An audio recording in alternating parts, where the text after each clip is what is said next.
ದೇವೇಗೌಡರ ಮಾರ್ಗದರ್ಶನದಿಂದ ಮುನ್ನಡೀತೀವಿ ಅಂತ ಹೇಳಿದ್ದಾರೆ.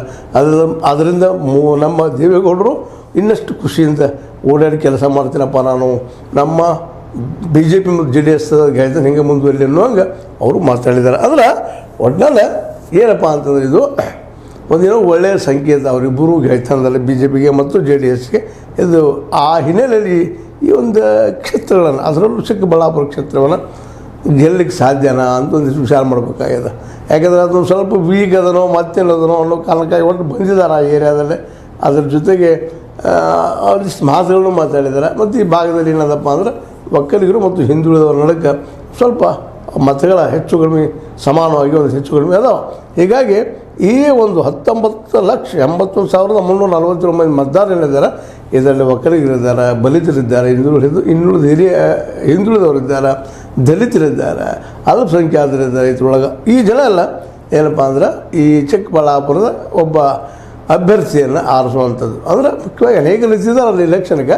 ಅದ್ರ ಮುಖ್ಯ ಇರೋದು ಕಾಂಪಿಟೇಷನ್ ಯಾರಪ್ಪ ಅಂದ್ರೆ BJPಯಿಂದ ಡಾಕ್ಟರ್ K. ಸುಧಾಕರ್ ಅವರಿಗೆ ಮತ್ತು ಕಾಂಗ್ರೆಸ್ನಿಂದ ಏನಪ್ಪ ಅಂತಂದ್ರೆ S. ರಕ್ಷಾರಾಮಯ್ಯ ಅವರು ನಿಂತಿದ್ದಾರೆ ಕಾಂಗ್ರೆಸ್ನಿಂದ. ಇವರು ಬಲಿತ ಸಮಾಜಕ್ಕೆ ಸಂಬಂಧಿಸಿದವರು. ಮತ್ತು ನಮ್ಮ K. ಸುಧಾಕರ್ ಅವರು ಈ ಒಕ್ಕಲಿಗ ಸಮುದಾಯಕ್ಕೆ ಸಂಬಂಧಿಸಿದವರು ಅಂತೇಳಿ ಒಂದಿಷ್ಟು ಜಾತಿ ಮೇಲೆ ಕೌಂಟ್ ಮಾಡ್ತಾಯಿದ್ದೀವಿ, ನಾವು ಲೆಕ್ಕಾಚಾರ ಹಾಕ್ತಾಯಿದ್ದೀವಿ.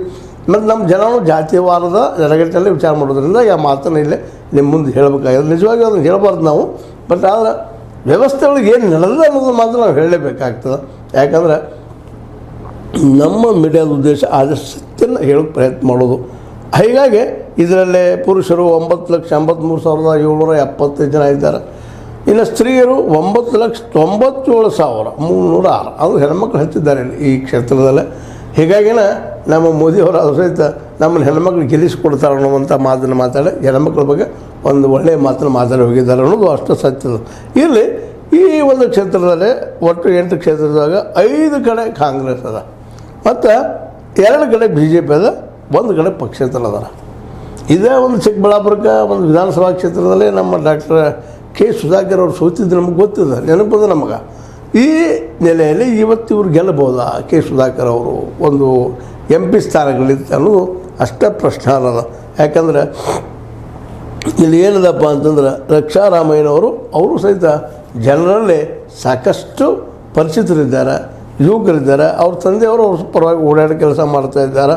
ಮತ್ತು ಇನ್ನೊಂದು ಏನಪ್ಪ ಅಂತಂದ್ರೆ ಈ ನಮ್ಮ ಸುಧಾಕರ್ ಅವರು ತಾವು ಏನಪ್ಪ ಈ ಸಚಿವರಾಗಿದ್ದಾಗ ಇಲ್ಲಿ ಅನೇಕ ಒಳ್ಳೆಯ ಕೆಲಸ ಮಾಡಿದ್ದೀನಿ ಅನ್ನುವಂಥ ಮಾತುಗಳನ್ನು ಮಾತಾಡಿದ್ದಾರೆ, ಹೇಳಿದ್ದಾರೆ, ಮತ್ತು ಮಾಡಿದಾರೂ ಹೌದು, ಇಲ್ಲಂತಲ್ಲ.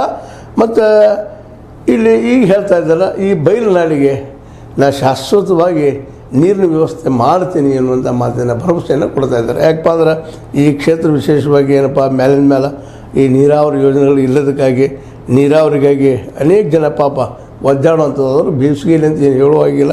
ಮತ್ತು ಈಗ ಎತ್ತಿನ ಹೊಳೆ ಈಗ ಮುಗಿಬೇಕಾಗಿತ್ತು, ಮುಗಿದು ನೀರು ಬರಬೇಕಾಗಿತ್ತು ಎತ್ತಿನ ಹೊಳೆದು, ಅದಿನ್ನು ಕಾಲದಲ್ಲದ ನೀವು ನೋಡ್ತಾ ಇದ್ದೀರಿ. ಹೀಗಾಗಿ ಈ ಒಂದು ಚಿಕ್ಕಬಳ್ಳಾಪುರದಲ್ಲಿ ಸ್ವಲ್ಪ ನೀರಿನ ಸಮಸ್ಯೆ ಸಾಕಷ್ಟು ಅದ. ಇದು ಒಂದು ಏನಪ್ಪ ಅಂದರೆ ಇವತ್ತು ಇಲ್ಲಿಯ ಜನರು ಈ MP ಅವ್ರ ಕಡೆ ನೋಡುವಂಥದ್ದು ಆಶಯದ ನಮಗೆ ನೀರು ಮಾಡಿಕೊಡ್ರಪ್ಪ ಅಂತ ಇಲ್ಲಿವರೆಗೂ ಮಾಡಿಲ್ಲ. ಈಗ ಮಾಡ್ತೀನಿ ಏನು ಅಂತೇಳಿ ಒಂದು ಆಶಯದ ನೋಡ್ತಾ ಇದ್ದಾರೆ. ಅದನ್ನು ಮಾಡ್ತೀನಿ ನಾನು ಅನ್ನೋದು ಮಾತೇನೋ ಇವ್ರಿಗೆ ಆಶ್ವಾಸನೆ ಕೊಡ್ತಾ ಇದ್ದಾರೆ. ಮುಂದೆ ಇನ್ನೊಂದು ಏನಪ್ಪ ಅಂತಂದರೆ ಇದು ಆಂಧ್ರದ ಬಾರ್ಡರ್ ಸಮೀಪ ಇರೋದರಿಂದ ಹೊಂದಿಕೆ ಇರೋದರಿಂದ ಸಹಜವಾಗಿನ ಇಲ್ಲೇ ಒಂದು ರೀತಿ ಬಯಲುನಾಡಿನ ಪ್ರಭಾವ ಹೆಚ್ಚಿರೋದ್ರಿಂದ ಇಲ್ಲಿ ಏನಪ್ಪ ಅಂದ್ರೆ ಶುದ್ಧ ನೀರು ಕುಡಿದು ಸಹಿತ ಪ್ರಾಬ್ಲಮ್ ಅದ ಅಂತನ್ನುವಂಥ ಮಾತುಗಳು ಕೇಳಿ ಬರ್ತಾ ಇದ್ದಾವೆ. ಇಂಥ ಒಂದು ಕ್ಷೇತ್ರದಲ್ಲೇ ವಿಶೇಷವಾಗಿ 8 ಕ್ಷೇತ್ರ ಬರ್ತಾವೆ. ಈಗ ಹೇಳಿದಂಗೆ ಕಾಂಗ್ರೆಸ್ 5, BJP 2, ಇನ್ನೊಂದು ಪಕ್ಷೇತರೊಬ್ಬರಿದ್ದಾರೆ. ಅದರಲ್ಲೂ ಬಾಗೇಪಲ್ಲಿ, ಚಿಕ್ಕಬಳ್ಳಾಪುರ, ದೇವನಹಳ್ಳಿ, ಹೊಸಕೋಟೆ, ಯಲಹಂಕ, ನೆಲಮಂಗಲ, ದೊಡ್ಡಬಳ್ಳಾಪುರ, ಗೌರಿಬಿದನೂರು ಇವು 8 ಕ್ಷೇತ್ರಗಳು. 8 ಕ್ಷೇತ್ರಗಳಲ್ಲಿ ಕಾಂಗ್ರೆಸ್ ಅಧಿಕ ಕ್ಷೇತ್ರಗಳನ್ನು ಹೊಂದಿದ್ದರಿಂದಾಗಿ ಅದು ಒಂದಿಷ್ಟು ಏನೋ ಇಲ್ಲಿ ಗೆಲ್ಲುವ ಸಾಧ್ಯತೆಗಳು ಹೆಚ್ಚಿದ್ದಾವೆ ಅಂತ ಹೇಳ್ಬೋದಾಗಿದೆ.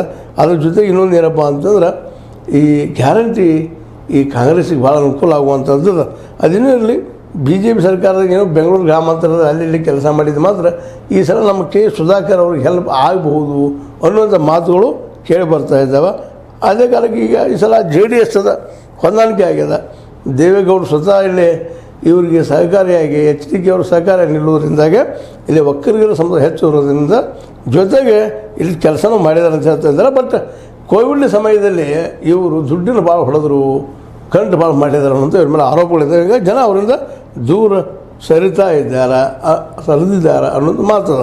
ಜೊತೆಗೆ ಅಧಿಕಾರದಲ್ಲಿದ್ದಾಗ ಇವ್ರ ಮೇಲೆಪ್ಪ ಅಂದ್ರೆ ತಮ್ಮ ವೈರಿಗಳನ್ನು ಭಾಳಷ್ಟು ನಿರ್ಮಾಣ ಮಾಡ್ಕೊಂಡ್ಬಿಟ್ಟಿದ್ದಾರೆ ಅನ್ನೋಂಥ ಒಂದು ಆರೋಪ ಅದ. ಹೀಗಾಗಿ ಈ ಸಲ ಪ್ಲಸ್ ಆ್ಯಂಡ್ ಮೈನಸಸ್ ಎರಡೂ ಇದಾವೆ ಇವರಲ್ಲೇ. ಕೆ ಸುಧಾಕರ್ ಅವರಲ್ಲೇ ಅವರು ಈ ಒಂದು ಕ್ಷೇತ್ರದ ಆಯ್ಕೆ ಆಗ್ಬೋದಾ ಅನ್ನುವಂಥದ್ದು ಒಂದಾದ್ರೆ. ಇನ್ನು ಎರಡನೇದಾಗಿ ರಕ್ಷಾರಾಮಯ್ಯನವರು ಏನಪ್ಪ